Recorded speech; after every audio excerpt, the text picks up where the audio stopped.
Hello, welcome to viewer story podcast. তো আজকে আমাদের 6 নাম্বার পর্ব।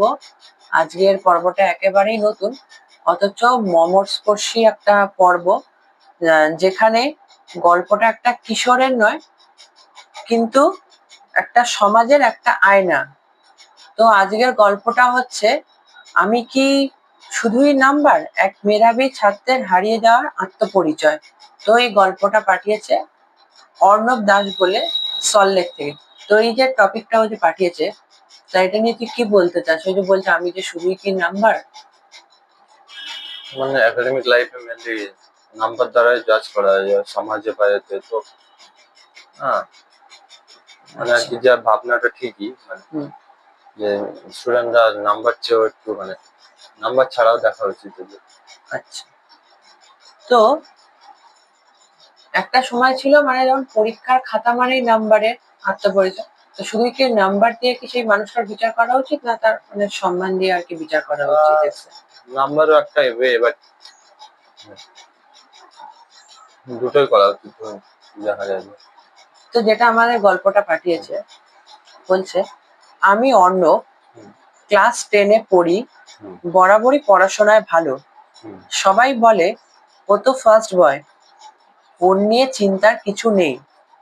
কিন্তু আমার ভিতরে দিন দিন একটা প্রশ্ন জেগে উঠছে, আমি কি শুধুই ফার্স্ট বয়? আমার ছবি মানেই রিপোর্ট কার্ড, আমার জীবন মানেই মার্কশিট। আমি যে গান ভালোবাসি, ছবি আঁকি, কবিতা লিখি, এগুলি কি কাউকে জানার দরকার পড়ে? যখন ক্লাস 10-এ 95 পাই টেস্টের সময়, সবাই বলে কি দারুণ। কিন্তু যখন একদিন 75 পেলাম, বাড়িতে কিছু না বললেও মুখে চাপা দুঃখ, কি হলো তোর? শিক্ষক বললেন, তুই তো এটা থেকে ভালো করতে পারিস, হোয়াটস রং উইথ ইউ? যেন আমি একটা মেশিন, সেটা সবসময় ভালো পারফর্ম করবে। আমি আর কাঁদতে পারি না, কারণ কাঁদলে মানুষ ভাবে আমি দুর্বল। আমি বললে মন খারাপ, মানুষ ভাবে তোর আবার কিসের মন খারাপ। এই গল্পটা শুনে সত্যি গলার স্বর আটকে যায়। আমরা এতটাই দৌড়াচ্ছি যে কখনো যে মানুষকে ভুলে যাচ্ছি, শুধু তার রিপোর্ট কার্ডই মানে মনে রাখছি আর কি। এখানে সব থেকে যেটা মানে কষ্টের কথা যে অর্ণবের, যে ওকে কেউ মানে জিজ্ঞেস করে না যে তুই কেমন আছিস। মানসিক চাপ, আত্মসম্মান, আত্মবিশ্বাস সবই নামিয়ে দেয় এই পারফরমেন্স অ্যাংজাইটি।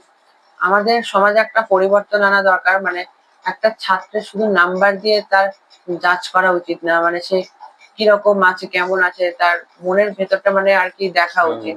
তাহলেই সেই ছাত্ররা আর কি খুশিও হবে, সে একরকম হবে।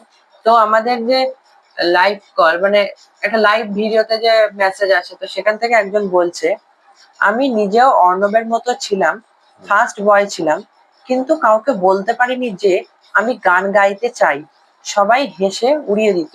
দুর্গাপুর থেকে একজন পাঠিয়েছে। আরেকজন শিলিগুড়ি থেকে বলছে, এই গল্পটা শুনে মনে হচ্ছে আমি নিজের কথা শুনছি। আমি এখন কলেজে পড়ি, কিন্তু এখনো সেই প্রেসার ফেলে যেতে পারিনি। কি বলবি? তুই কি এরকম কোনো ফ্রেশার মধ্যে দিয়ে গেছিস? হ্যাঁ, আমিও এরকম গেছি স্কুল লাইফে।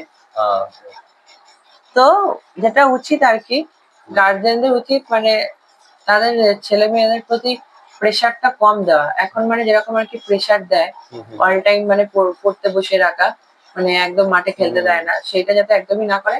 খেলার সাথে সাথে পড়াটাও উচিত, পড়বে খেলবে দুটোই যাতে করে। আর শিক্ষকদেরও উচিত ছাত্রদের অনুভূতিকে মূল্য দেওয়া।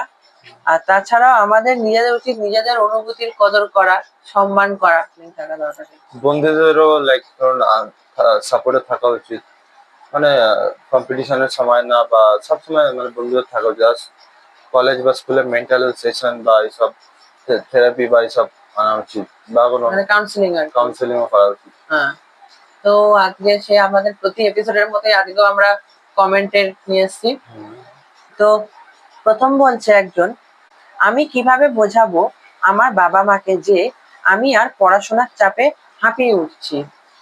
মানে ভালো করে বসে বোঝানো যায় আর কি, বা মানে কি কারণ এসব ভালো করে বোঝালে নিশ্চয়ই বুঝবে ওরা। ভালো করে বসে বোঝা উচিত, নাহলে কিছু করার। বন্ধুরা সব সময় আমাকে তুলনা করে, আমি কি করব? তুলনা করে তো মেন এটাই হবে যে মানে কাম ব্যাক করার, বা নাহলে না অসুবিধা নেই, নিজের লাইফে নিজের যেরকম আছে থাকলেই ভালো।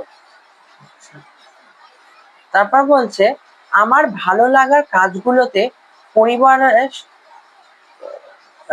আমার ভালো লাগার কাজগুলোতে পরিবারের সমর্থন নেই, আমি কি করব? ভালো করে ওদের সামনে বসে বোঝানো উচিত বা কিছু দেওয়া উচিত যে আমি ভালো করে পড়াশোনা করবো, কিন্তু তার সঙ্গে এটাও আমি করবো, এটাও করতে পারবো, এটাও হবে। তো আজকে আমাদের এই পর্বটা মানে অনেক কিছুই ভাবতে আর কি বাধ্য করালো। আর আমাদের পাশেই একটা মানে অর্ণব আছে, যেটা আমরা কাউকে আর কি বুঝতে দিই না। তো ওর গল্পটার মাধ্যমে আমরা নিজেদের একটা পাস্ট ফিলিংসও একটা আমরা মানে অনুভব করলাম। যাই তো তোমাদের গল্প আমাদেরকে পাঠাও, হয়তো তোমার গল্পই আমরা পরের এপিসোডে আলোচনা করব। আর ভিডিওটা ভালো লাগলে অবশ্যই লাইক, শেয়ার এন্ড সাবস্ক্রাইব করে দিও।